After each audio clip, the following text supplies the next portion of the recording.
Hey guys, and welcome to part 2 of my faith journey. There's lots and lots of nuggets of knowledge in this video as far as like dating. So where we left off was I got a DWI. I started to believe that maybe a higher power could help me. I started training with a boxing trainer. And yeah, so that's kind of where I left off. Some things that I didn't mention before was that with the DWI, I was not supposed to drink. If I drank, that was like violating my probation. And so with that, like I had to stop hanging out with some of the people I hung out with before, which was really hard. And it wasn't really that I like didn't want to hang out with them. It's just that the only thing that we were doing together was like partying and drinking. And so, and since I couldn't do that, it was kind of like, well, what can we do to hang out together? Like we didn't do anything else. With that said, it was kind of a lonely journey in the beginning of my faith journey. Like I just basically had started watching like sermons on my own, started like, like reading more, learning more about the Bible on my own. And that's not to say that I didn't still go out. Like I still did go out occasionally. So anyways, towards the end of my 18-month probation period, I started getting like really nervous because, the only thing that was really holding me accountable to not drinking like I was being on probation. And, like the fear of violating and ended up having to go to jail. So the fact that I was gonna like lose that accountability was kind of frightening for me. I was really, really scared that I was gonna just go back to my old ways. And at this point, I wasn't going to church or anything like that. But anyway, so one night I, decided to go to like a friend's like cookout, like house party kind of thing. And I meet this guy named, we're gonna call him John.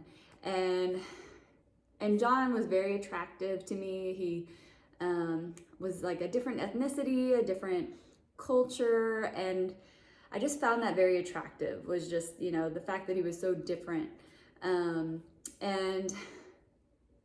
then the thing that sealed the deal for me with him was he said that he loved God, and I was like, wow, like this must be my gift from God, and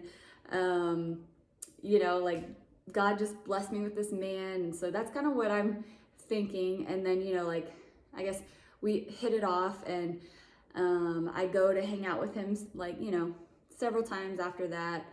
And at that point, like I said, I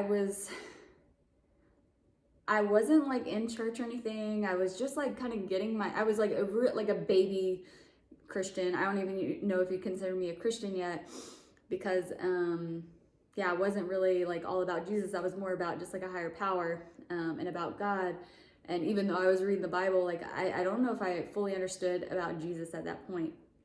So I meet this guy, and like one of the first red flags was he like pressured me to have sex with him. And obviously if you're Christian, like that's kind of like, well, you're not supposed to have sex before marriage. And like I know there's this quote, and it's like basically the devil rushes, but God guides, or God stills. God is patient, God waits. There's all these like, basically it's all about like patience. You learn a lot of patience in your faith journey. But yet this guy, was pressuring me and like rushing me to like get intimate with him. And so that was kind of like the first red flag. But again, I still just was like, oh, he believes in God. Oh, I'm really attracted to him. So I just, kind of brushed that off. And then the next thing that happened was we ended up moving in together. Like, and mind you, I also, in this meantime, find out that he was like still married, and he was like going through a divorce. And he was really young. He was like, actually younger than me. So I didn't, realize at that time, like, there were so many red flags, you know. And so if you learn anything, heed those red flags. Like, don't just like brush them under the rug. Yeah. So that was one thing, was, yeah, there's just like all these red flags. But, you know, I ended up moving in with him. I didn't consider us like official until like he was completely divorced, which was kind of silly. Like, it's kind of silly because I moved in with him, and anyways, I think we were only dating like 2 to 4 months before I moved in. And I guess the other red flag is he was like kind of possessive, like didn't really ever want me to leave. Like, he just wanted me to like to be there with him all the time. And you know, at first I was just kind of flattered because I was like, oh, you know, like, he really likes me and he just wants me around all the time. And I didn't see it as something that was like controlling. I actually didn't realize that until later. But anyway, so we get to this point in our relationship where one day he comes home and he's like, we need to either like get married or break up. And I'm like, okay, like, we've been like doing this whole thing for this long, like, and all of a sudden he like dumps this on me. And I'm like, well, I really didn't know like if I was ready to get married. And so I like reached out to some random girl that I followed on Instagram. Shout out to Evie. I think her Instagram handle used to be like Evie Inspires.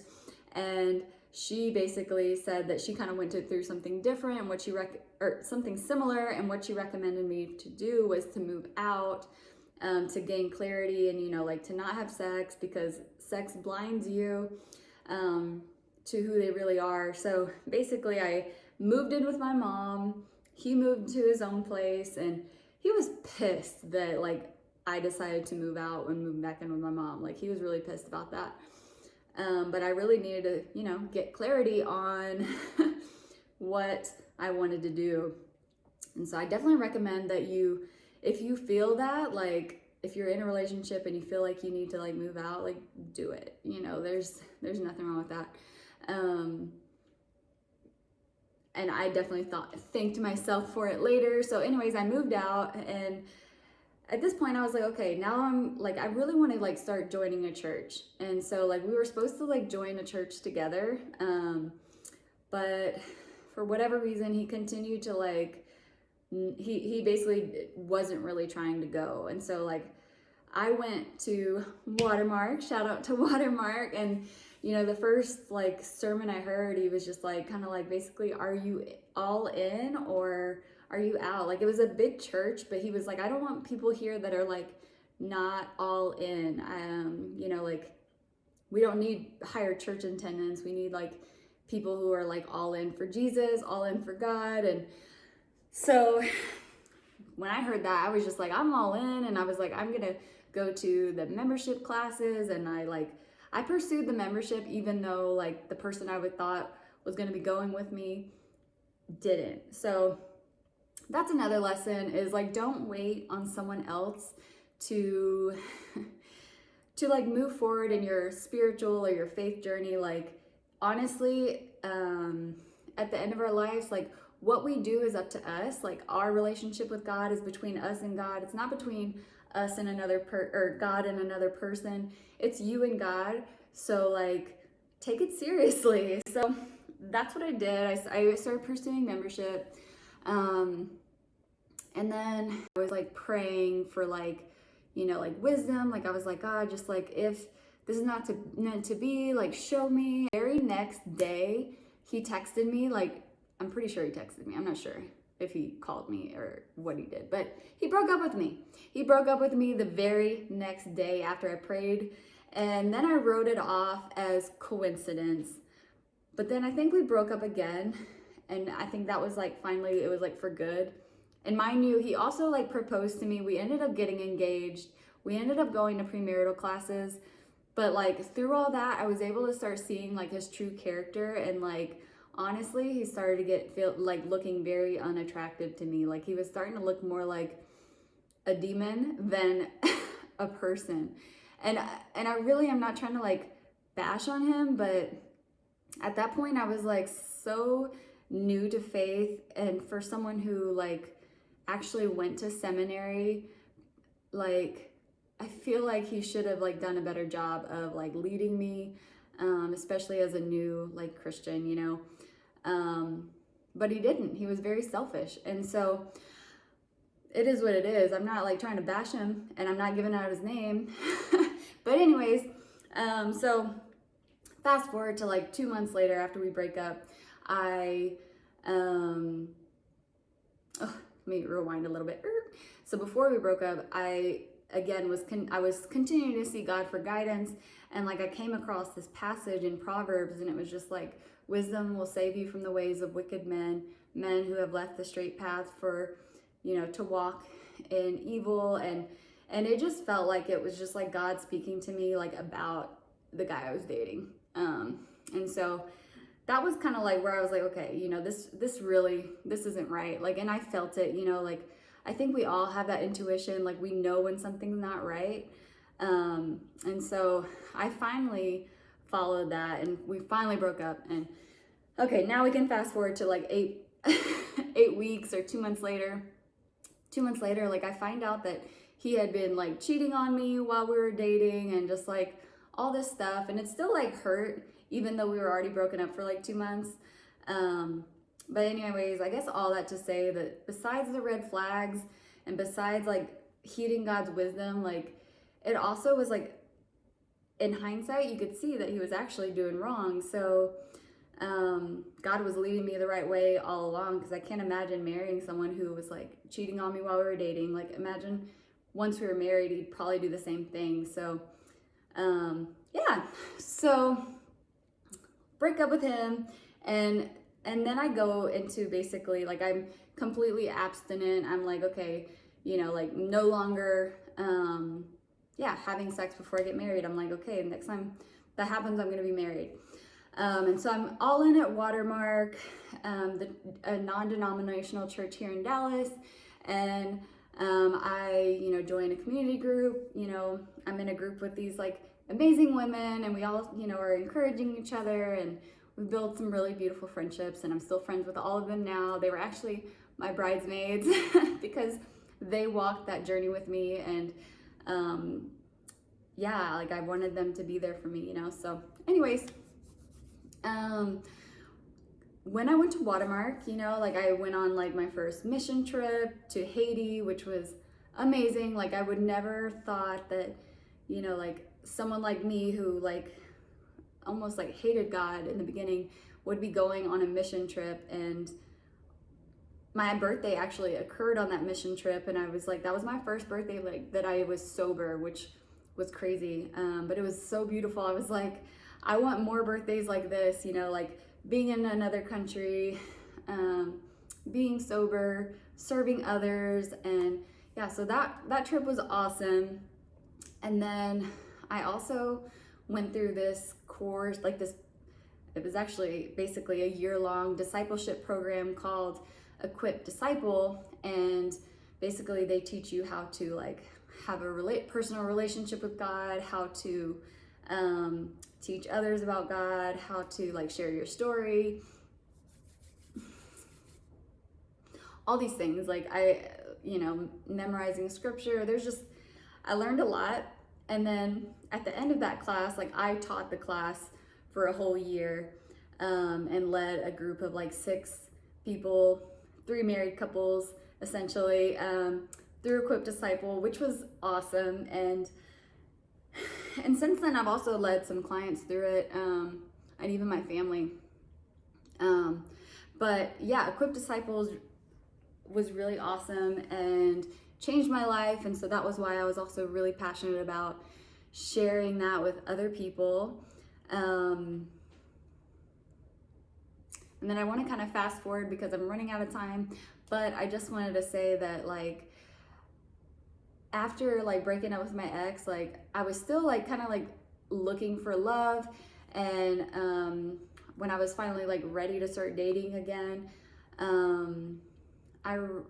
something that really helped me with dating was being abstinent, because from the get-go, like if you're like, nah, like I'm not having sex, like then that kind of like filters out people really quickly and really easily, and it saves you from heartbreak. It it makes it really easy to break things off if you realize that, no, like honestly, I really don't see this going anywhere. When you remove sex from the equation, it makes it a lot easier to just be logical and to take your emotions out of it and just to be like, done, move on. You didn't really, lose anything. You didn't form any major attachments like you do when you have sex. So that was a really good thing. But like, even with that, like I was trying to date guys who didn't have the same values as me, who like, weren't Christians, who weren't following God. And that was a big problem because like faith had become such a huge part of my life. Like it's really hard to date someone if they're not on that same wavelength, because half the things I want to talk about are about faith. And if we can't connect on that, then we don't really have a lot to talk about. So yeah, I after dating like several people, I was like, okay, I'm just like, I felt like I was starting to lower my standards, and like the person I wanted to be with was like not the people I was dating. And I was just like, my not credentials, but my like criteria for like the type of man I wanted to be with was like, it was just like, I wasn't like sticking to that criteria. I was just starting to settle. And so I was like, okay, like I'm gonna just take like a 30-day dating fast and like focus on my relationship with God, which highly recommend. Like that is the best thing you can do. And I ended up extending it to 90 days. And what was funny was like pretty much at the end of that 90 days was when I met my husband. And I think that like it just kind of really gave me so much clarity. And so like when we started dating, like we knew that the reason we were dating is to eventually get married. It wasn't like we were like, okay, we met, now we're gonna get married. It was like, okay, we're gonna like date, figure out if we are the people that we want to spend our life with. And like there was just like a purpose. There's like a purpose for dating. It's not just dating for the hell of it. It's dating with the desire to get married. So I talked a lot about dating in this one, but I also wanted to mention that I also had a lot of other life changes. Like I finally quit the pharmacy and I took the leap to become a personal trainer because I just felt like that was like what God was calling me to. It was like my way of sharing faith with others. It was my way of helping others. I was also really passionate about fitness. So that happened. I also got in a car accident, and it's kind of crazy because like the car accident was like a blessing in disguise. I got in the car accident. I ended up like having to sue the guy because he like took off, and not sue him, but I like, I sought a lawyer, and because I had just paid off my car, and this guy like totaled my car, took off, left me there with my car flipped over on its side. And yeah, so I was like pissed because, you're not gonna get the full amount for your car. And so anyways, I got a lawyer for that. Ended up getting a pretty good settlement, which really helped me, like just helped me with my transition from like my stable job at the pharmacy to becoming a trainer, because it's hard to build a clientele in the beginning as a trainer. So like that really helped me financially. And even though I was in a car wreck, it was kind of like a blessing, because then I was able to obviously live off of that money. Another thing that I did was I started traveling a lot, and I went to Puerto Rico twice. And really the first time was because I wanted to have like a vacation with God. I was reading this book called Crazy Love by Francis Chan, and it basically like made me want to just like really spend some alone time with God. And so I was just like, I just like wanted to travel. Like I hadn't really been traveling. I was like, if I were to die tomorrow, like that would be the one thing I felt like I missed out on because of all my years of partying. I didn't really travel. And so anyways, I went on this trip to Puerto Rico by myself. And from that trip, like the thing that I felt like God was saying was to like basically stay in the word and to abide with him. Because if God is, you know, the author of your life, if he's the one that created you, like you need to seek guidance from him in order for your life to go in the direction that he wants it to go. So that was another lesson and just another really cool experience. Like I feel like sometimes people think that like a relationship with God becomes like religion, but it's also it's not like also, but instead it's more like an adventure. Like you just don't know. Like I never imagined I was going to be going on a mission trip. Never imagined I was going to go on a solo trip alone to Puerto Rico. Yeah, it's just been a crazy journey. And so I'm going to stop the video here, and next time I'll pick up where I left off, which is kind of like when I meet my husband and kind of what that journey has looked like, married life and navigating just different seasons of life since then. And I hope you'll stay tuned, and that's it. I'll talk to you later. Bye.